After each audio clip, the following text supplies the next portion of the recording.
Hi అండి, అందరికీ నమస్కారం అండి. ఫ్రెండ్స్, ఇప్పుడు అందిన వార్త. ఇక భారీ భూకంపం పరిస్థితి చాలా దారుణమంటూ ఇప్పుడిప్పుడే మనకు ఒక బ్రేకింగ్ న్యూస్ అప్డేట్ అయితే రావడం జరిగిందండి. అయితే ఇందుకు సంబంధించిన వివరాలు అయితే మన వీడియోలో తెలుసుకుందామండి. ఎక్కడ ఏంటి అనేది క్లారిటీగా తెలుసుకుందామండి. వీడియో మాత్రం పూర్తి వరకు చూడండి ఫ్రెండ్స్. అప్పుడే మనకి పూర్తి సమాచారం అయితే తెలుస్తుంది. ఇక లేట్ చేయకుండా టాపిక్లోకి వెళ్ళిపోదాము.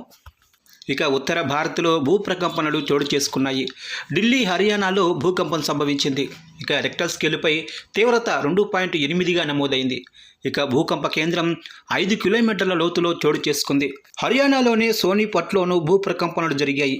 సోమవారం ఉదయం 8:44 భారీ భూకంపం సంభవించింది. దీంతో ప్రజలు ఇళ్లలో నుంచి బయటకు వచ్చి పరుగులు తీశారు. అయితే ఆస్తి, ప్రాణ నష్టాల గురించి ఎలాంటి సమాచారం అయితే అందలేదు. ఇక ఉత్తర భారత్లో భూప్రకంపనలు చోటు చేసుకున్నాయి. ఢిల్లీ, హర్యానాలో భూకంపం సంభవించింది. రెక్టర్ స్కేలుపై తీవ్రత 2.8గా నమోదైంది. భూకంప కేంద్రం 5 కిలోమీటర్ల లోతులో చోటు చేసుకుంది. ఇక హర్యానాలోనే సోనీపట్లోనూ భూప్రకంపనలు జరిగాయి. ఇక సోమవారం ఉదయం 8:44 భారీ భూకంపం సంభవించింది. దీంతో ప్రజలు ఇళ్లలో నుంచి బయటకు వచ్చి పరుగులు తీశారు.